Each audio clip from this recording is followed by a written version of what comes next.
Bien, vamos a volver al tema del cuarto retiro, del costo de la vida, de la variable económica, de lo que viene, también para la gestión y administración de este proyecto. Estamos junto a una de las senadoras que votó a favor. Ayer había de todo, pero traidores para allá, traidores para acá, traidores iban y traidores venían, pero al final yo creo que hay que poner paño frío, la pelota al piso. Y vamos a analizar esto con seriedad. Llegó también la Paulina Allende Salazar. Buenos días, Paulina. Hola, ¿cómo están? Muy buenos días. Hola, Paulina. Senadora Sabat, gracias por estar junto a nosotros. Su diagnóstico primero respecto a lo que pasó el día de ayer en la lógica legislativa, tratando de salirnos de las caricaturas de los traidores, que la verdad nada le hacen bien a la política. Buenos días a todos en el estudio. Hola. La verdad es que ayer lo que queríamos generar era una respuesta estatal a muchos chilenos y muchas chilenas que lo han solicitado respecto a lo que está ocurriendo con esta crisis. Quizás un poco se ha invisibilizado esa necesidad, ¿cierto? Hubo un acuerdo generalizado con que el proyecto que había llegado de la Cámara de Diputados no era un buen proyecto para el país. Pero también entendíamos que había que generar una especie de equilibrio entre la empatía y la responsabilidad de este proyecto, acordando quizás ciertas indicaciones previas para minorar el impacto negativo en la economía, pero al mismo tiempo para entregarle una respuesta que es un retiro voluntario a quienes necesitaban con urgencia esa suma de dinero o ese retiro para poder atender deudas, para poder atender quizás la necesidad de generar una pyme porque hace mucho tiempo que está sin trabajo, o muchas mujeres que también vieron en esto una respuesta a muchos años de no poder pagar sus pensiones y sus obligaciones alimenticias. Más de 600.000 mujeres han logrado aquello. Y muchas mujeres trabajadoras también, ¿por qué no decirlo?, que han tenido que atender hoy día el cuidado de sus hijos porque los colegios no están presenciales en su 100%, las salas cunas siguen con un aforo reducido y no pueden generar el trabajo y al mismo tiempo el cuidado de sus hijos y han perdido el trabajo, lícitamente. Senadora, yo entiendo el argumento, pero lo que vimos ayer fue un verdadero ejercicio de Juegos Olímpicos, digamos. No solo ayer, hace varios días. Usted de gobierno termina votando a favor, Carolina Goich de oposición termina votando en contra, Lagos Weber también, Moreira se paró y se fue, o sea, fue una la pregunta que uno se hace, mi querida Marcela Sabat, es si después de tanto tiempo, porque el estallido social efectivamente fue parte de lo que inspiró la revuelta, tenía que ver con las pensiones, ¿no? Entonces, la pregunta mía es, ¿cómo se ha generado tal confusión en materia de pensiones, donde nadie hoy día parece tener convicciones muy claras respecto a lo que hay que hacer, y se han dado más vueltas que la Nadia Comaneci, más vueltas que Yanna Proboste el otro día en el candidato? Entonces, que la Diana Boloco.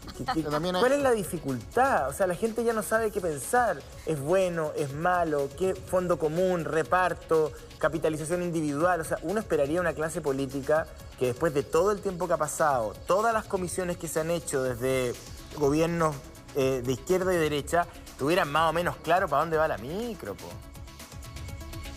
Sí, es bien extraño lo que ocurre porque yo creo que hay un acuerdo transversal también en que es urgente y necesario generar certezas a los chilenos y a las chilenas en cuanto al nuevo sistema de pensiones que tenemos que generar desde la clase política, por decirlo de alguna forma, ¿cierto? Desde el poder legislativo.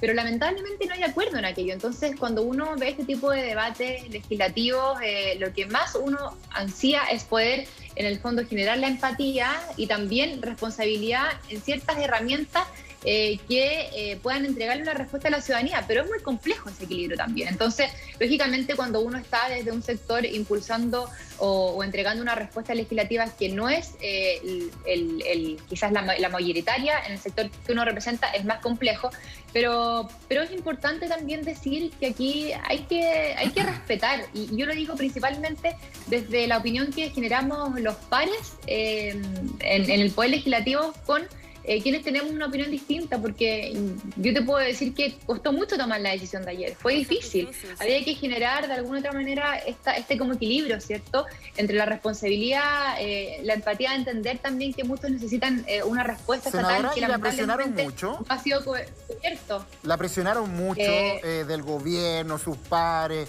oye, va a votar, vota mejor rechazo. ¿Cómo fue esa dinámica? Porque lo vimos en la Cámara de Diputados que ocurrió y yo me imagino que en el Senado puede haber ocurrido lo mismo. ¿Hubo muchas presiones de lado y lado?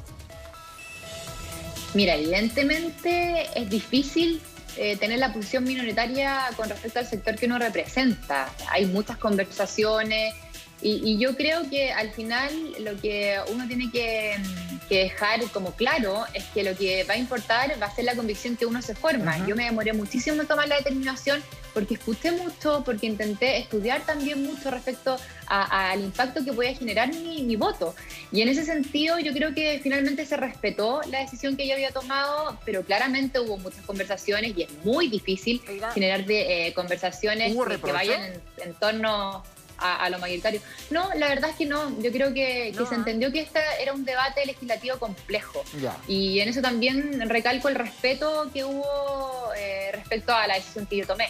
Senadora, yo fui testigo de que a usted le costó mucho. Nosotros desde el Mucho Gusto la llamamos varias veces porque hacíamos estos rankings de cómo estaban, los que estaban en reflexión, los que no estaban en reflexión, y nos costó mucho ubicarla a usted. No tuve ni, sí, hablamos no con su tuve gente de comunicación, la persiguieron a usted, sí, varias veces. Pero sabemos que es complicado. Hubo mala comunicación ahí entonces. Oiga, el tema es...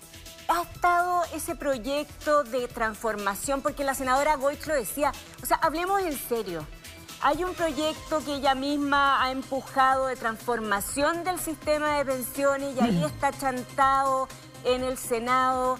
O sea, en este gobierno hubiera sido imposible llegar a un acuerdo en una transformación de las pensiones. Es posible en un gobierno, por ejemplo, de Sebastián Sichel o de José Antonio Kast, que tengamos una transformación respecto a las pensiones de todos los chilenos. A ver, como decía al inicio, yo creo que aquí hay un nudo muy difícil de desatar, que tiene que ver con cómo generamos los acuerdos políticos y lo necesarios que son hoy día ante todo lo que hemos visto y todo lo que nos ha tocado debatir. En lo mismo que pasó ayer, ¿cierto? Cómo nos cuesta generar un acuerdo previo, ciertas votaciones, como acuerdo prelegislativo. Y yo creo que la grande una política quizás es justamente generar esa certeza ante la ciudadanía respecto de un proyecto de pensiones, de cómo vamos a generar esa tremenda modificación al sistema. Y quizás si uno viera a disposición distinta, si tuviéramos un diputado naranjo que esté dispuesto a hablar 20 horas para poder generar un acuerdo político respecto de las pensiones, también sería distinto. Yo creo que aquí también hay un problema de disposición política y lo que necesitamos hoy día es justamente cambiar eso. ¿Tienes algo más? No, harto, dale, pero más. Yo quería preguntarle, si usted no fuera a la reelección o a la elección, porque usted no ha pasado por una elección en la Cámara Alta, ¿hubiese votado de la misma manera? Evidentemente que me va a contestar que sí. Pero se lo hago ver porque soy una persona ingenua a veces, porque hay mucha gente que ha hablado aquí de oportunismo electoral. No yo. Ha habido, digamos, un debate desde el gobierno, lo han instalado, desde su gobierno. O sea, ayer había varios ministros, empezando por el ministro Melero, que decían que hay oportunismo electoral, esto se está votando así porque efectivamente no se responde a convicciones, sino que se responde más bien a la capitalización de votos. Entonces yo le hago ver el punto. No sé qué opinión tiene usted de eso. Sí, mira, como se dieron cuenta, me costó muchísimo tomar la decisión y creo que si hubiera sido un asunto netamente electoral, lo hubiera dicho mucho antes. Finalmente, si hubiera sido esa la posición desde un inicio, no hubiera tenido problema para poder decirlo con anterioridad. Y quizás una de las cosas que a mí también me ha marcado en mi gestión ha sido justamente marcar mis respuestas y las luchas que he seguido con convicción. Y yo lo que intenté fue justamente formarme una convicción respecto de la votación que iba a generar y luego lo que todo eso conllevaba, porque esta no es solamente la idea de legislar. Entonces, para poder entrar al debate en profundidad, había que tener también una batería legislativa como para poder empezar a discutir las indicaciones. El debate. Ahora, vamos parte por parte. A ver, vamos haciendo una radiografía de la decisión Sabat. Inflación. Un escáner. Inflación. Un primer tema que se ha puesto sobre la mesa y que no lo hemos puesto nosotros, por favor, lo puso el presidente del Banco Central. Esto, y lo decía Roberto Sá en la mañana, yo no estoy completamente de acuerdo con él, pero es una variable que no puedo desconocer. 20.000 millones que entran a la economía con un cuarto retiro, en una economía que ya está recalentada y que probablemente va a pasar los 6 puntos de inflación al cierre del año. ¿Cómo usted contrarresta ese argumento económico con su votación del día de ayer? A ver, entendiendo que eran múltiples los elementos que han de alguna u otra forma ayudado a este contexto económico, el dinero que ha ingresado por el ingreso familiar de emergencia ha sido triplicado, ¿cierto? Por lo que ha ingresado por los retiros. Y esto en el sentido de la gran discusión que había que dar en el debate de fondo de las modificaciones, también se conversó con las distintas indicaciones que íbamos a presentar. Por ejemplo, que esta inyección de recursos, si es que se iba a dar en forma voluntaria, ¿cierto?, a los chilenos y a las chilenas que creían que era una medida urgente para poder hacer este retiro voluntario del cuarto retiro de fondo de pensiones, se hiciera en 2 cuotas, por ejemplo. Era una alternativa dentro de lo que se había estudiado, o que existieran métodos como una exención para quienes quisieran retirar este fondo y lo quisieran inyectar a otro sistema de ahorro previsional. O sea, lo que usted para, dice en el fondo, no inyectarlo en la economía. Usted dice, la inflación es un tema, pero a través de las indicaciones se podía mitigar el efecto inflacionario del cuarto retiro. ¿Eso es lo que usted quiere decir? Claro, haber podido disminuir el impacto negativo mediante estas indicaciones, generando un proyecto quizás con algunas cortapisas que desincentivaron el retiro. ¿Qué pasa con la indicación que está ahí propuesta, que es la gran pugna, que es ponerle un cerrojo y se acabó? Ok, que podrían llegar a negociar. Hay cuarto retiro de aquí a diciembre, porque antes de las elecciones yo creo que no va a haber. No, pero no hay posibilidad. Cierto que no hay posibilidad. No. Es bueno que la gente No lo sepa. Senador, usted se casa. Sí, no hay posibilidad. Es importante decirlo, porque ayer un poco, como comunicacionalmente se estaba hablando de que íbamos a tener el retiro antes de las elecciones, y no, lo único que se estaba haciendo era votar a favor de la idea de legislar, a favor de debatir una posibilidad de entregar una herramienta a la ciudadanía. En ningún caso íbamos a lograr, incluso si ayer se hubiera aprobado, entregar esta herramienta antes del 21 de noviembre. Esperanzas así, senadora. Exactamente, por eso es importante aclarar lo que viene ahora, porque muchos han dicho que quizás esta comisión mixta podía apurar, ¿cierto?, el trámite si es que se hubiera aprobado, porque nuevamente igual tenía que pasar una comisión mixta. Pero es muy, muy difícil, porque hoy día lo que pasa es que se vuelve a foja cero. Lo que tiene que hacer, o el deber que tiene hoy día la comisión mixta, ¿cierto?, integrantes de tanto de la Cámara de Diputados como del Senado, es ponerse de acuerdo con un nuevo proyecto del cuarto retiro que genere el acuerdo necesario para poder pasar la idea de legislar nuevamente en ambas cámaras. Yo he escuchado hoy día al senador Monte en la mañana, y el senador Monte, o sea, clarito como el agua lo encontré yo, que aquí, si hay alguna posibilidad de cuarto retiro, pasa porque no haya quinto retiro. ¿Usted está de acuerdo con eso? Sí, yo creo que es una fórmula que había que sin duda estudiar y debatir, porque aquí hay dos grandes argumentos. Primero, hay que entregarle a la ciudadanía esta herramienta que está pidiendo, y yo le digo con el cerrojo de la responsabilidad, quizás, más allá de terminar con los siguientes retiros, porque también hay un amplio porcentaje de personas, y esto lo digo porque es lo que escucho en terreno, que también tienen cierto temor a dejar sus fondos. Entonces, hay como 2 fórmulas. Una que estima que quiere retirar el 100% de su fondo, y otro que dice, pucha, pero de esta forma también estamos afectando a la economía. ¿Cómo hacemos para generar este equilibrio? Y hay mucha Entonces, gente que necesita plata, hay gente que está pasándolo muy mal. Así es. Claro, yo creo que ahí, así es, y que punto... no puede pensar en el futuro, entendiendo que hoy día lo está pasando muy mal. Y por eso que nosotros decimos eso, y por eso era un retiro voluntario, que senadora, no estaba pidiendo que todo el mundo lo retirara en el fondo con ese interés de inyectarlo a la economía. Sí, claro. Permítame hacerle el punto siguiente. Yo creo que el tema ahora es que se va a acabar el IFE universal en noviembre. Así es nomás. En el proyecto del cuarto retiro hay 4 millones de personas que no pueden sacar el dinero porque se le acabaron sus ahorros. Es la gente que tiene menos ingresos, que sí, ahí hay mucha gente pobre, ahí está la gente de las ollas comunes, todo. Yo creo, aquí quiero hacer una reflexión a ver si usted la comparte conmigo, que el Congreso va a tener que apurarse más, quizás no tanto poner la ficha ya en el cuarto retiro, sino que ver qué va a pasar con la gente que recibe el IFE universal que va a dejar de recibirlo y que es gente de pocos recursos, que todavía no ha encontrado pega, que todavía tiene una situación complicada, que debe deuda. El tema de las deudas se termina en diciembre, la posibilidad de que no te corten el agua, la luz. Entonces hay que ver la posibilidad de que esas personas sigan teniendo una ayuda focalizada. Gente más pobre, que no tiene trabajo, todo, y ahí ver, porque esas personas no reciben cuarto retiro. Entonces yo creo que por ahí debería ir la mano, independiente de lo que va a haber con la comisión mixta, pero yo creo que ahí va a haber un incendio más grande en Chile cuando se acabe el IFE universal y una parte de la gente que recibe el IFE universal se va a quedar sin ayudas estatales. Sí, es que mira, yo creo que cuando hablamos de que son importantes los acuerdos, no lo decimos porque sí.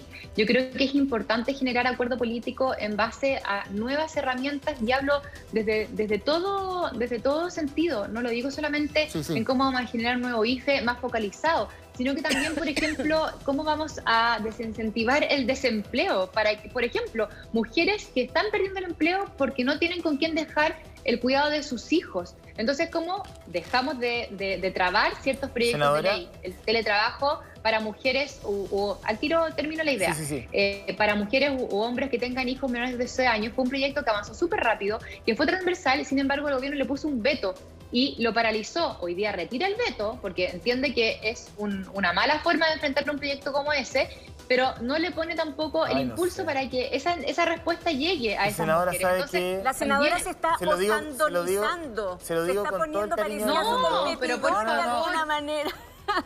Se lo digo no es eso, me gustaría... No, yo se lo digo con todo el cariño del mundo. El gobierno debería vetarse a sí mismo. Ya, por esta calle. O sea, en buena onda, siempre con respeto, Jaime Del Olio. Oiga, quiero ir a la calle porque quiero escuchar a la gente. Yo me van a tildar de populista, de comunista. Un día uno es hitleriano, al otro día uno es stalinista. Pero la verdad es que uno no puede perder la dimensión social de las cosas. O sea, yo no he ido a Stanford, no tengo estudios de macroeconomía en UCLA, ni he hecho viaje a Harvard, pero uno escucha personas que te dicen, mira, yo tengo 2 millones, tengo 3 millones, tengo la casa que se me está cayendo, quiero comprarme un utilitario para hacer flete, mi hija no ha podido recibir el título porque no he podido pagar el último año de la universidad. Hace 10 años... Son casos reales. Hace 10 años que me quiero poner dientes y no puedo comer en público. Gente me lo dice en la radio todos los días. Estoy buscando ejemplos reales.